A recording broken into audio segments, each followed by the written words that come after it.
high and the mighty will fall. Good evening, ladies and gentlemen. Welcome There to the will be no Wall of power Power brokers. Radio The Hour. wall of power will fall. This is your host, Paul Metza.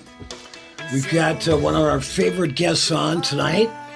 We call these episodes Checkpoint Charlie. We're nearly a dozen of them with the esteemed Charlie Pierce, a writer, blogger, a really smart guy. He's going to tell us what's going on in the nation and around the world. And we can't ever be happier than when we have Mr. Pierce on the show. Charlie, how are you tonight? I'm doing well, Paul. How you doing? I'm Happy doing birthday, by the way. Thank you very much. I'm 68 years old, but truthfully, I still have the body of a 67-year-old. Oh, man, you're a youngster.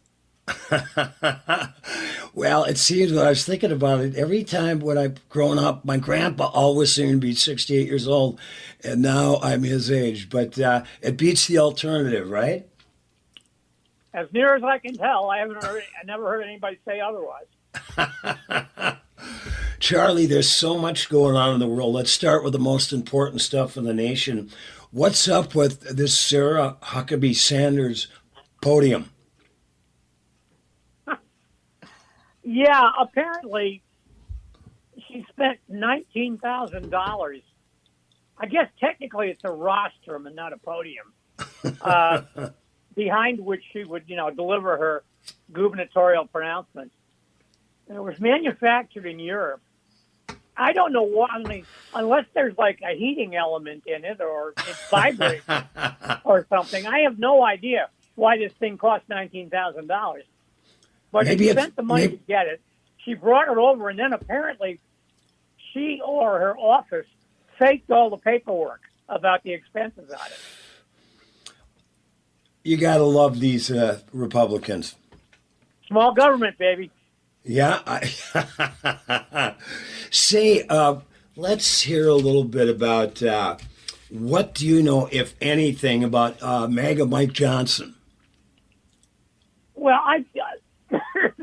he came to my attention as part of the Jim Jordan, quote unquote, weaponized government committee, and he always seemed to me to be, as bad as Jordan, but a little smarmier.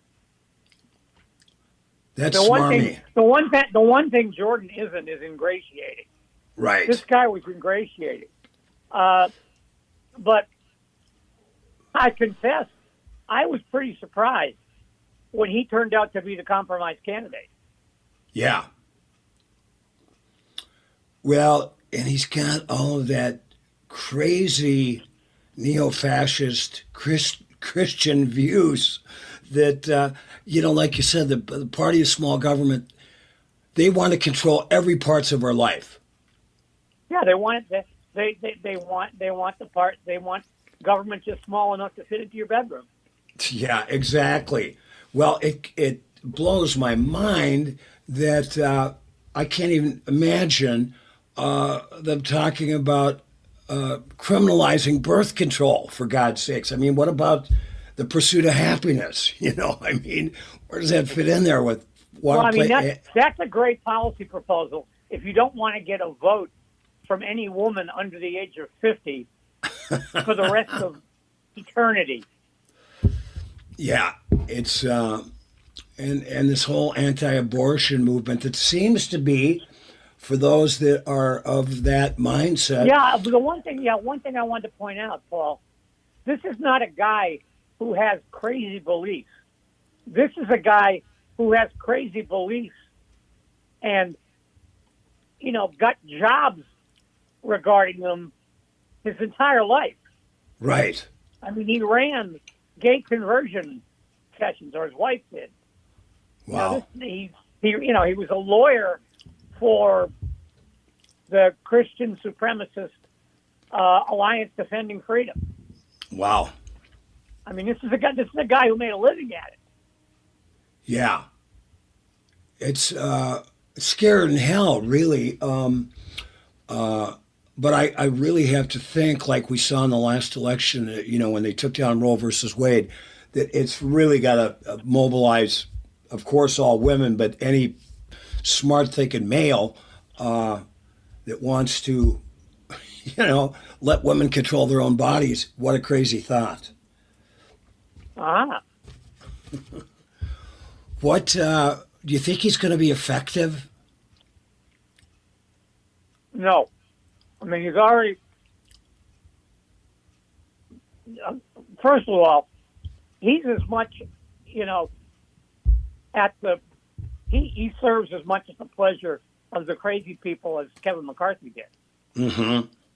As soon as he steps out of line, they move to vacate the chair and he gets fired. Not that he's likely to do it, by the way, because he's much more attuned to them than McCarthy is. But his first move was to couple aid to Israel with a move to defund a huge chunk of the IRS. So he was immediately accused of holding aid to Israel hostage so his donor class could cheat on their taxes better. Yeah. It was absolutely, leave aside the fact it's terrible policy. It was just, politically it was tone deaf. The Senate Republicans almost threw themselves out windows. Yeah. They're not going to let, the fact is, the House can pass whatever it wants. The Senate Republicans are still by and large, a bunch of, conservative pragmatists. Right. And they're going to need Democrats to pass anything. And, Chuck Schumer's not going to let, that kind of thing go through. The president won't sign it. Absolutely. What about this upcoming government shutdown? I don't know where they're going to go with that. That may be the first test of whether or not he's willing to buck the people who put him in the job. Mm-hmm. Looking across the political spectrum, I read a quote by tail gunner Ted Cruz, as I believe you refer to him, and he said, after what went on in Gaza and Israel, he said they're coming to get us next, and it's like, Ted, they just got us in Lewiston. I mean, it's. I feel like this world we're living in with this proliferation of handguns and automatic weapons, I feel like we're all the Soprano family in that very last scene of The Sopranos.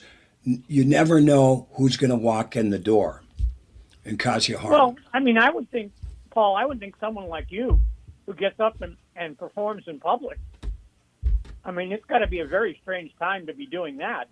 You don't know who in the audience is packing. Yeah, well, I don't know what the gun laws in Minnesota are like, but. Well, it's like kidding where you want to get a gun, you're going to get a gun.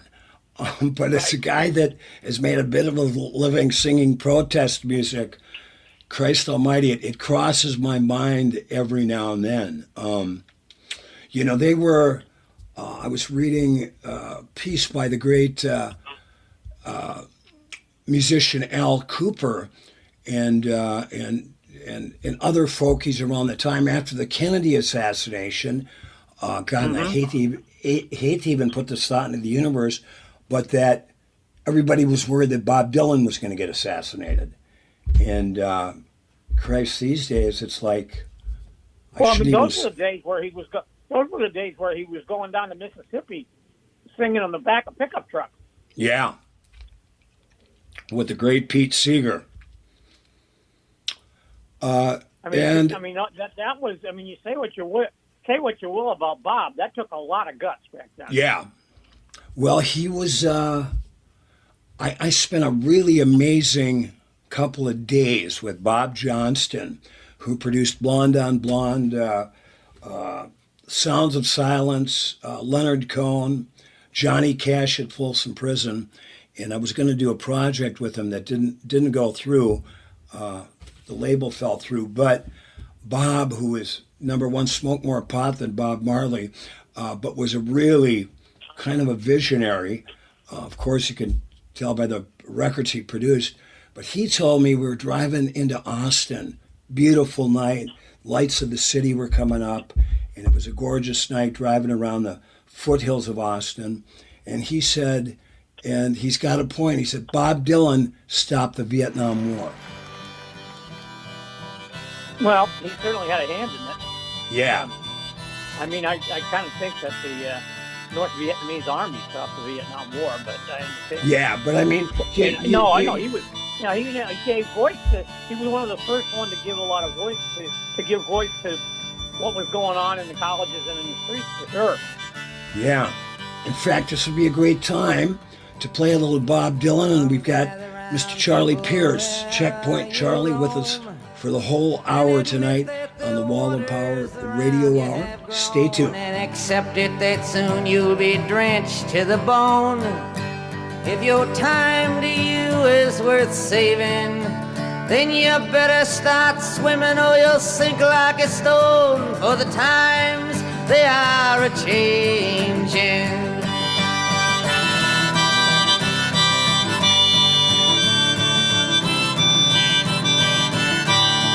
Writers and critics who prophesize with your pen, and keep your eyes wide, the chance won't come again. And don't speak too soon, for the wheel's still in spin, and there's no telling who that it's naming, 'cause the loser now will be later to win. For the times, they are a-changing.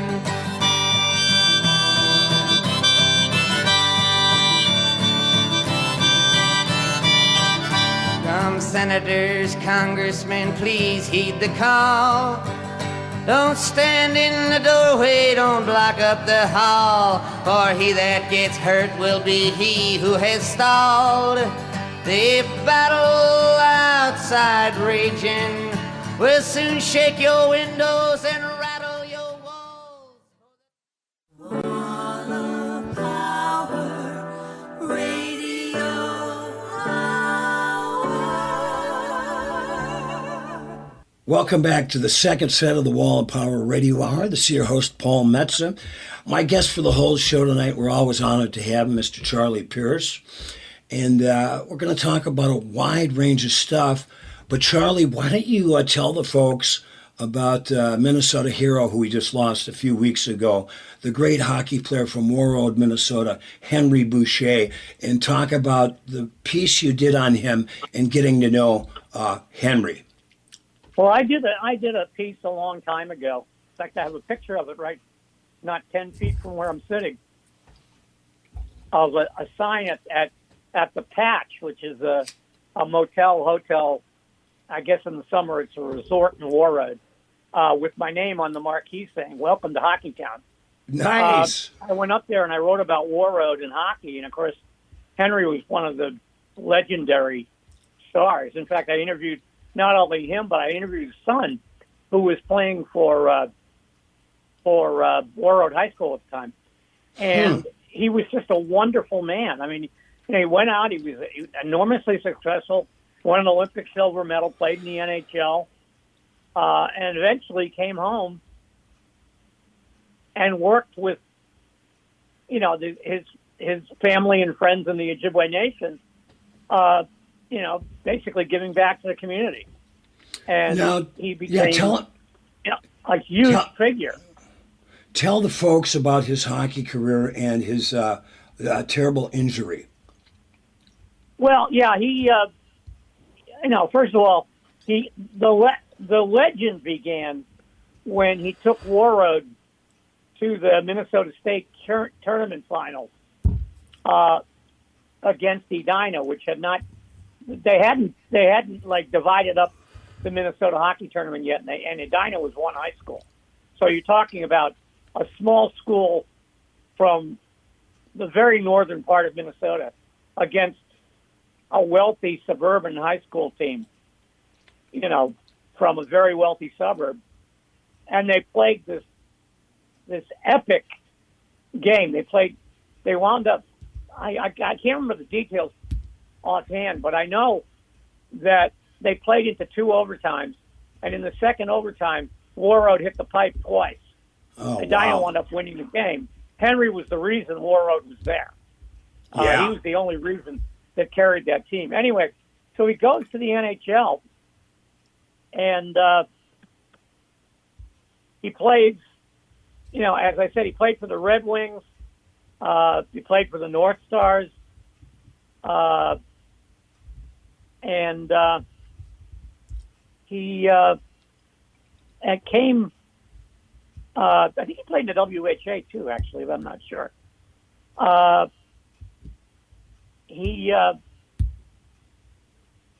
got in a high sticking fight in 1975 with a guy named Dave Forbes from the Boston Bruins. And he cracked a bone around one of his eyes and actually ruined his eye forever. Wow. And Forbes actually was taken to court for aggravated assault, but the jury hung, so there was no decision. But that was pretty much the end of Henry's career. And he went through, a rough time.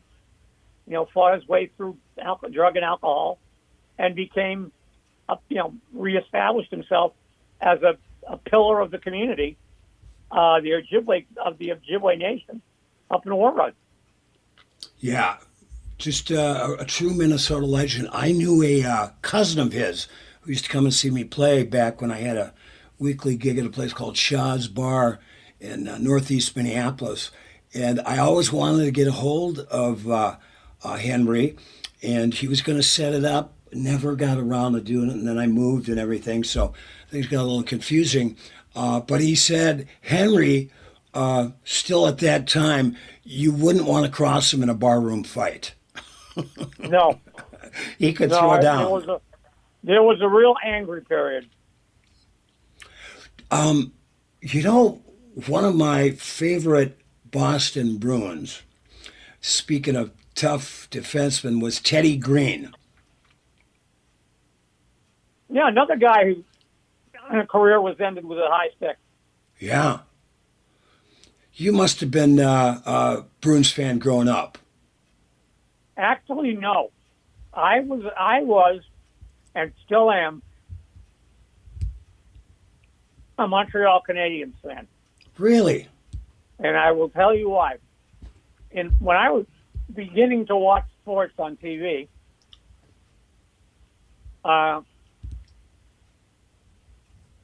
the Bruins were really terrible. I mean, this is a team that would win 15 games a year.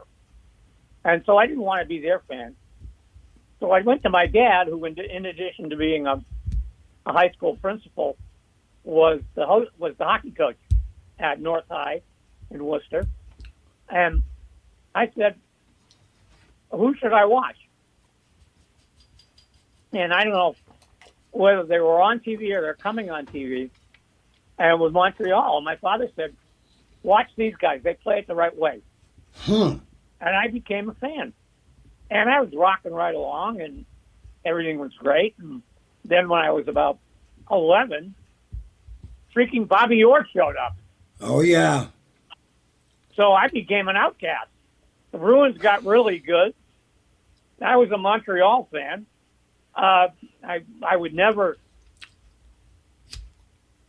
let that go. I idolized John Beliveau. Right.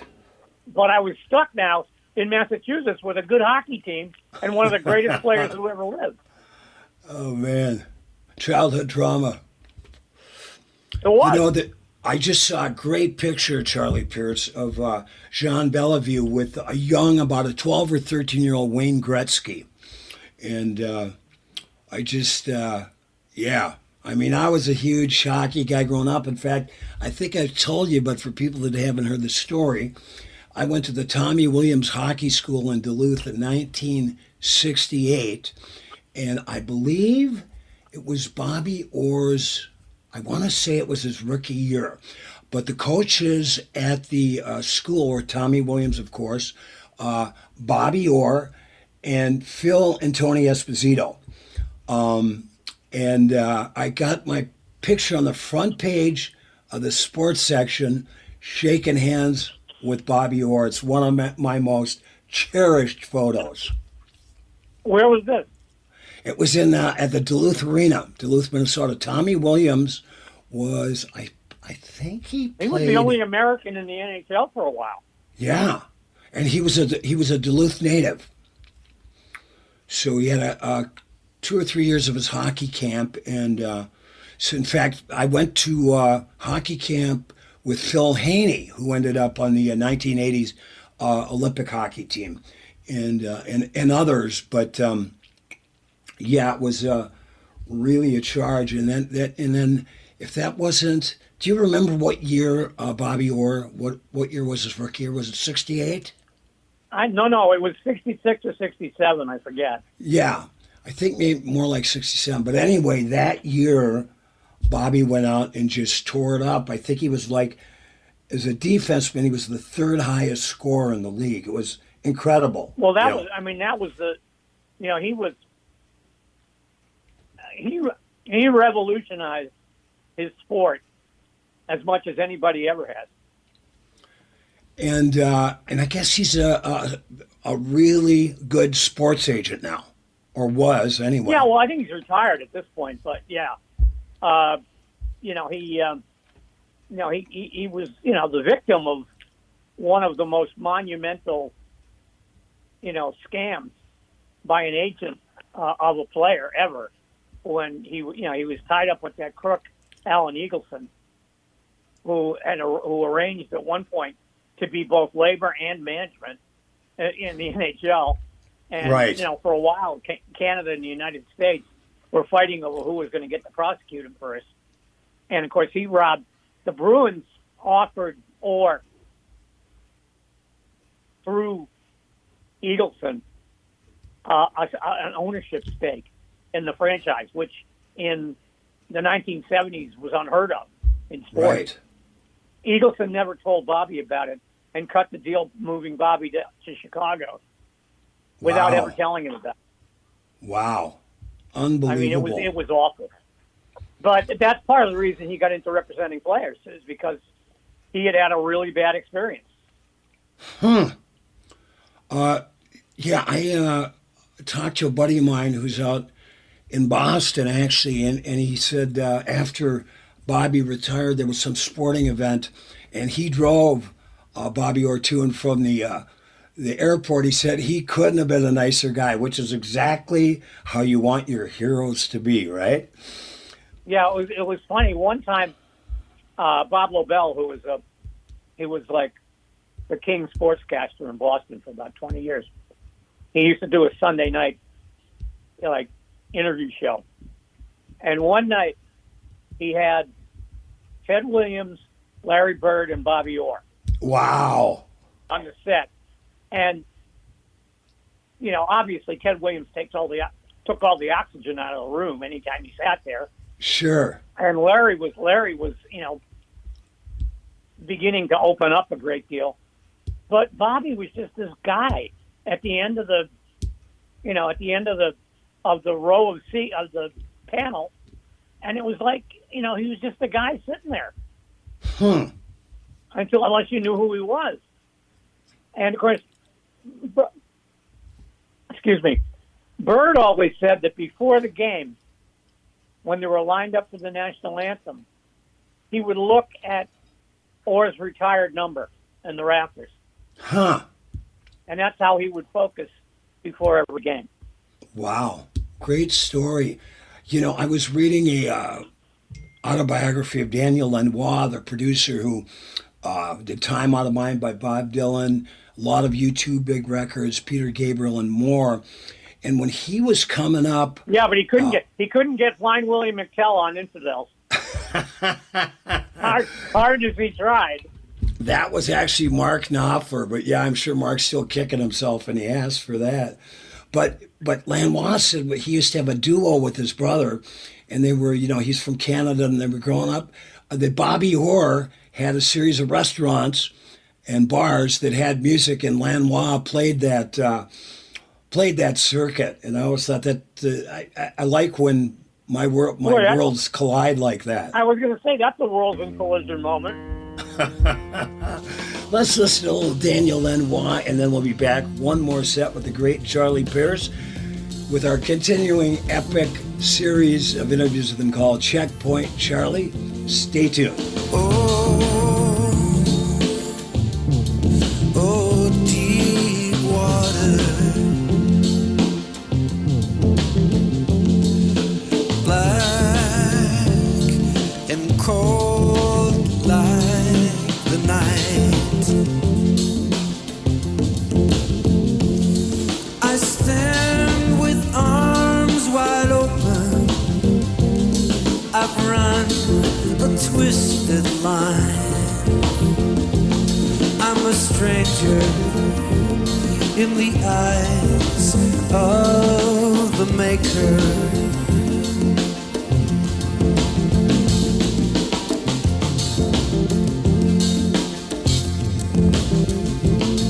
I could not see for the fog in my eyes.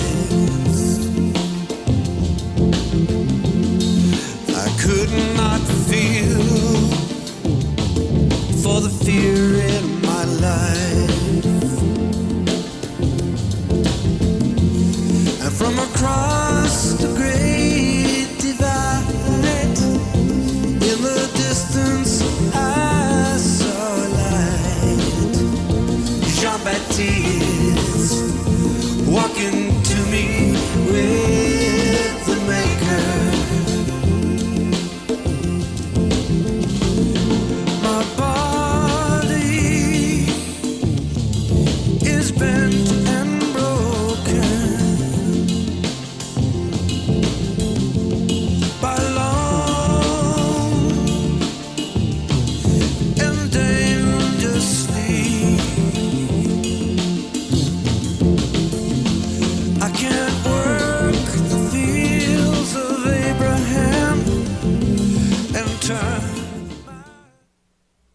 Welcome back to the Wall and Power Radio Hour. This is your host, Paul Metza. Our guest for the whole show, the great Charlie Pierce.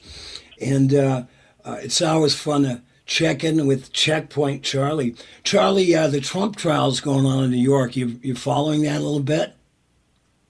I am following that a little bit. I've been actually, because there's cameras in the courtroom, I've been watching the 14th Amendment trial in Colorado. Interesting. Where they're trying to get his name knocked off the ballot based on Section 3 of the 14th Amendment, which says that anybody who gives aid and comfort to an insurrection against the United States can never hold office, or what's referred to as under the United States. And Minnesota's trial is on deck, actually. Yeah. Well, we've got the DFL is control of the House, the Senate, and the governorship. Governor Walz is doing a great job. And say what you want about Democrats and money, but the last fiscal period we had $17 billion in the bank. Yeah, I mean, Minnesota's, it's the great parenthesis in the Midwest. Yeah. Wisconsin can't get out of its own way. Ohio can't get out of its own way. Michigan's running pretty well at this point. But so, what's your feeling? Do you think that's going to have real legs? The challenge to trumping on the ballot. It's already had more legs than I thought it would have. Mm-hmm. In that it's actually being litigated. And yesterday, the Minnesota Supreme Court said that they were going to allow the challenge in Minnesota to go ahead. I'm not. I mean, it's certainly going to be appealed. I mean, you can count on that, no matter what the decision is. And one of those lawsuits is going to end up in front of the Supreme Court. Wow. But the language. I mean, what's being argued about in Colorado right now is not whether Trump incited violence. It's whether or not you can legitimately call it an insurrection. Which to me seems like a very narrow ground to fight on. But as I said, it's already gotten further than I thought it would. Well, from what I saw, it sure looked like an insurrection to me. They didn't look like. If I'd have seen it in a Hollywood movie, I would have assumed it was a movie about a riotous coup d'état. Yeah. And I'm certain it felt like that with people who were in the on the grounds. People who were in the building. Yeah. I mean, I've heard horror stories from people who were trapped in the Capitol that day. Oh my God. Yeah, it just. Mitch McConnell's staff barricaded his office with every piece of furniture they could find in it. Oh yeah, and the photo ops of the weirdo with the horns on his head sitting in Pelosi's office, and then building a scaffold to hang Mike Pence, who I guess. Well, yeah, having a gibbet on the National Mall, that was really a visual I thought I'd never see. Yeah, no doubt. Yep. On the upside, Charlie, a friend of mine is just out in D.C. now as we speak. Have you spent a lot of time in D.C. over the years with your different writing assignments? Oh, yeah, absolutely. Have you ever been to a place? I go down 2-3 times a year, depending on the news. Have you ever been to a place called the Monocle, the bar restaurant? It's not too far from... Yeah, it's right down, about halfway down Capitol Hill towards Union Station.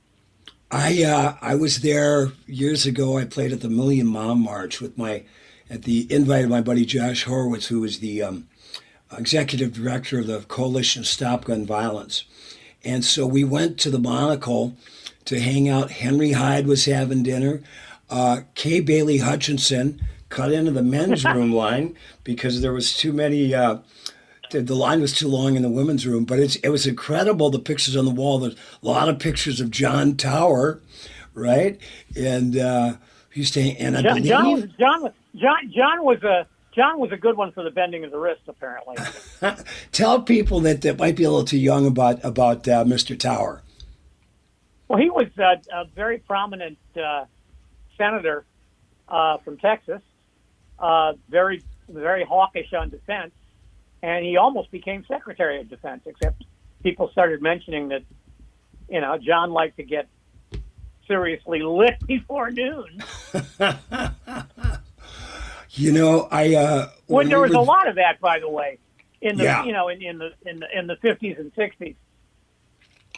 Well, I couldn't. There was a lot of whiskey.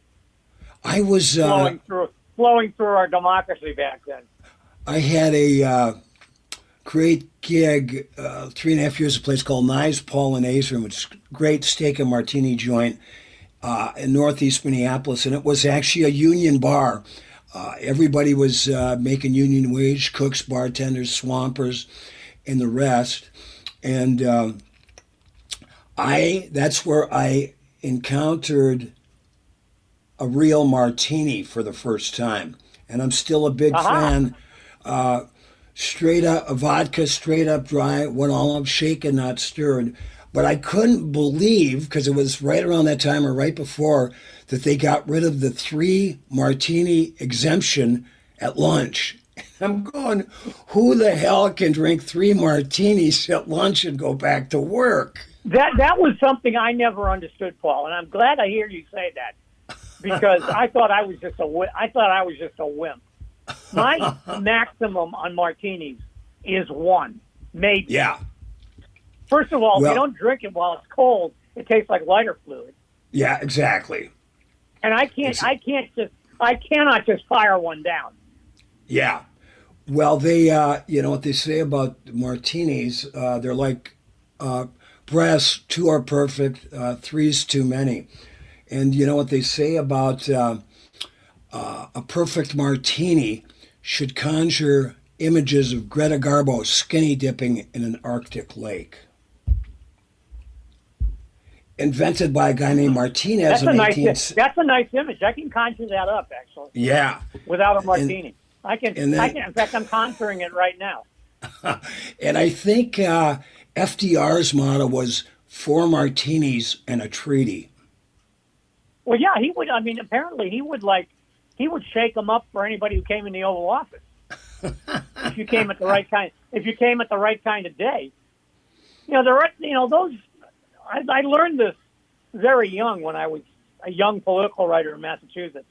Those old WASPs, those old line New England types.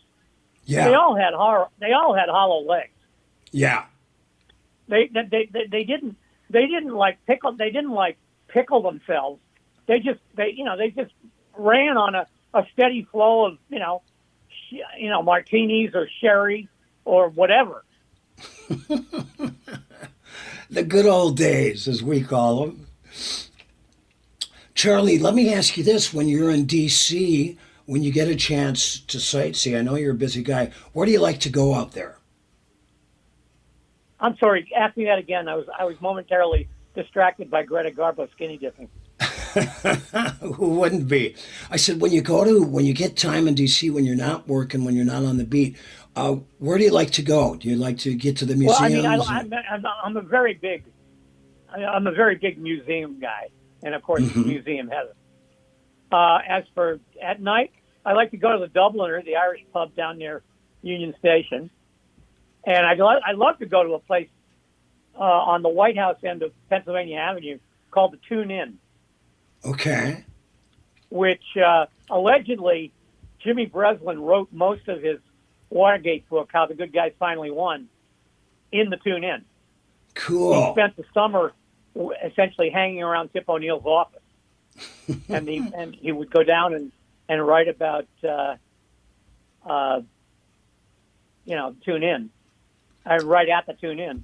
So I was introduced to that by a friend of mine who worked for John McCain, a great guy named Mark Salter, and it was just it's a dive bar, but it's a terrific one, and it was the only place on the East Coast that I ever found that had Leinenkugel's lager on tap. Wow, God bless him. God bless. Hey, what's going on? I haven't been following it. There was that strike. I think they settled. I Googled it because I was forced to boycott while they were on strike. But I Googled it like 2 weeks ago, and I think they settled. Oh, good. Yeah, I just took a nice trip down, and there's a beautiful outdoor venue. Well, it has a top on it called Big Top Chautauqua in Ashland, Wisconsin, right outside of Bayfield. I don't know if you ever had the pleasure of being in Bayfield. No, I know Ashland, yeah.